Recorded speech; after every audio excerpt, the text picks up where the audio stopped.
Mark సువార్త 5వ అధ్యాయము మొదటి వచనం నుండి. వారు ఆ సముద్రమునకు అదరినున్న గెరాసేనుల దేశమునకు వచ్చిరి. ఆయన దోణి దిగగానే అపవిత్రాత్మ పట్టినవాడొకడు సమాధులలో నుండి వచ్చి ఆయనకెదురు పడెను. వారు సమాధులలో వాసం చేసేడివాడు సంకెలతోనైనను ఎవడునూ వాణ్ణి బంధింపలేకపోయాను. పలుమారు వాని కాళ్ళకును చేతులకును సంకెళ్ళు వేసి బంధించినను వాడు ఆ చేతి సంకెళ్ళు తెంపి కాలి సంకెళ్లను తుత్తునీలుగా చేసెను గనుక ఎవడునూ వాణ్ణి సాధుపరచలేకపోయాను. వాడు ఎల్లప్పుడూ రాత్రింబగళ్ళు సమాధులలోనూ కొండలలోనూ కేకలు వేయచ్చు తన్ను తాను రాళ్లతో గాయపరుచుకొనుచు నుండెను. వాడు దూరం నుండి యేసును చూచి పరుగెత్తుకుని వచ్చి ఆయనకు నమస్కారం చేసి, యేసు, సర్వోన్నతుడైన దేవుని కుమారుడా, నాతో నీకేమి? నన్ను బాధించకమని దేవుని నీకు ఆనబెట్టుచున్నానని బిగ్గరగా కేకలు వేశాను. ఎందుకనగా ఆయన అపవిత్రాత్మ ఈ మనిషిని విడిచిపోమని వానితో చెప్పాను. మరియు ఆయన, నీ పేరేమని వాని అడగగా వాడు, నా పేరు సేనా, ఏలయనగా మేము అనేకులమని చెప్పి తమను ఆ దేశంలో నుండి తోలివేయవద్దని నేను మిగుల బ్రతిమాలుకొనెను. అక్కడ కొండ దగ్గర పందుల పెద్ద మంద మేయుచుండెను గనుక ఆ పందులలో ప్రవేశించినట్లు మమ్మను వాటి యొద్దకు పంపమని ఆ దయ్యములు ఆయనను బతిమాలుకొనెను. యేసు వాటికి సెలవీయగా ఆ అపవిత్రాత్మలు వాణ్ణి విడిచి పందులలో ప్రవేశింపగా ఇంచుమించు 2000 సంఖ్య గల ఆ మంద ప్రాపతము నుండి సముద్రపు దారిని వడిగా పరిగెత్తుకొని పోయి సముద్రంలో పడి ఊపిరి తిరగగా చచ్చాను. ఆ పందులు మేపుచున్నవారు పారిపోయి పట్టణంలోనూ గ్రామంలోనూ ఆ సంగతి తెలియజేసిరి.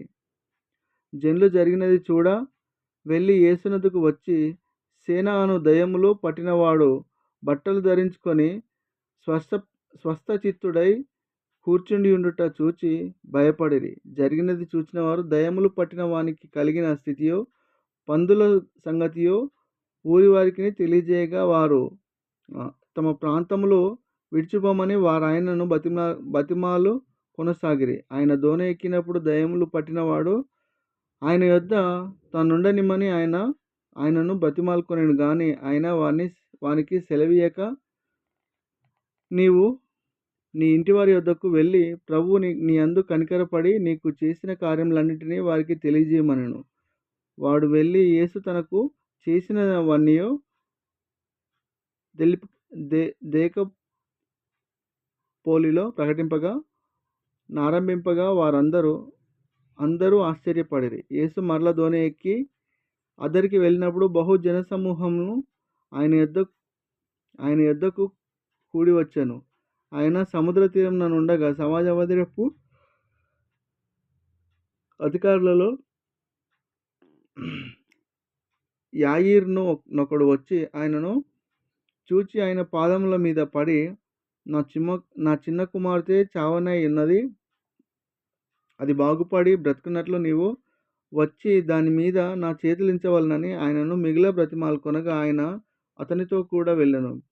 బహు జనసమూహమును ఆయనను వెంబడించి ఆయన మీద పడుచుండిరి. 12 ఏళ్ల నుంచి రక్తస్రావము కలిగి ఒక స్త్రీ ఉండెను. వైద్యుల చేత ఎన్నో తిప్పలు పడి తనకు కలిగినదంతయు వ్యయం చేసుకొని ఎంత మాత్రమును ప్రయోజనం లేక మరింత సంకటపడెను. ఆమె యేసును గూర్చి విని, నేను ఆయన వస్త్రములు మాత్రము ముట్టిన బాగుపడదును అనుకొని జనసమూహంలో ఆయన వెనుకకు వచ్చి ఆయన వస్త్రము ముట్టెను.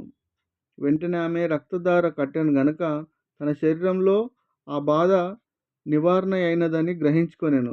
వెంటనే యేసు తనలో నుండి ప్రభావము బయలువెళ్ళెనని తనలో తాను గ్రహించి జనసమూహం వైపు తిరిగి, నా వస్త్రములు ముట్టినది ఎవరని అడగగా, ఆయన శిష్యులు, ఆ జనసమూహము నీ మీద పడుచుండుట చూచున్నావే, నన్ను ముట్టినదెవడని అడుగుచున్నావా అనిరి. ఆ కార్యం చేసిన ఆమెను కనుగొనవలెనని ఆయన చుట్టూ చూచెను. అప్పుడు ఆ స్త్రీ జరిగినది ఎరిగి భయపడి వణుకుచూ వచ్చి ఆయన ఎదుట సాగిలపడి తన సంగతి అంతయు ఆయనతో చెప్పెను. అందుకాయన, కుమారీ, నీ విశ్వాసం నిన్ను రక్షించెను. సమాధానము గలదానవు పొమ్ము, నీ బాధ నివారణయై నీకు స్వస్థత కలుగును గాక అని ఆమెతో చెప్పాను. ఆయన ఇంకనూ మాట్లాడుచుండగా సమాజ మందిరపు అధికారి ఇంట నుండి కొందరు వచ్చి, నీ కుమార్తె చనిపోయినది, నీవిక బోధకునెందుకు శ్రమ పెట్టుదువు అనిరి. అందుకు వారు, చెప్పిన మాట లక్ష్యపెట్టక భయపడకము, నమ్మిక మాత్రం ఉంచుమని సమాజపు మందిరపు అధికారులతో చెప్పి, పేతురు, యాకోబు సహోదరుడగు యోహాను అను వారిని తప్ప మరి ఎవరినైనాను తన వెంబడి రానియక సమాజ మందిరపు అధికారి ఇంటికి వచ్చి, వారు గొల్లుగా నుండి చాలా ఏడ్చుచూ ప్రలాపించుచునుండుట చూచి లోపలికి పోయి, మీరెలా గొల్లు చేసి ఏడ్చుచున్నారు? ఈ చిన్నది నిద్రించుచున్నదే గాని చనిపోలేదని వారితో చెప్పాను. అందుకు వారు ఆయనను అపహసించిరి. అయితే ఆయన వారినందరినీ బయటకు పంపివేసి ఆ చిన్నదాని తల్లిదండ్రులను తనతో ఉన్నవారిని వెంటబెట్టుకొని ఆ చిన్నది పరుండి ఉన్న గదిలోనికి వెళ్ళి ఆ చిన్నదాన్ని చెయ్యి పట్టి తాలితా కుమి అని ఆమెతో చెప్పాను. ఆ మాటకు చిన్నదానా లెమ్మని నీతో చెప్తున్నానని అర్థము. వెంటనే ఆ చిన్నది లేచి సాగిలపడెను. ఆమె 12 సంవత్సరముల ప్రాయం గలది. వెంటనే వారు బహుగా విస్మయమొందిరి. జరిగినది ఎవరికీ తెలియకూడదని ఆయన వారికి గట్టిగా ఆజ్ఞాపించి ఆమెకు ఆహారం పెట్టుడని చెప్పాను. దేవుడిచ్చిన వాక్యం దీవించి ఆశీర్వదించబడును గాక. ఆమేన్. ఉంటే క్షమించండి, చేయండి. మీ ఆత్మలను రక్షించుకోండి. ఇతరుల ఆత్మలను రక్షించండి.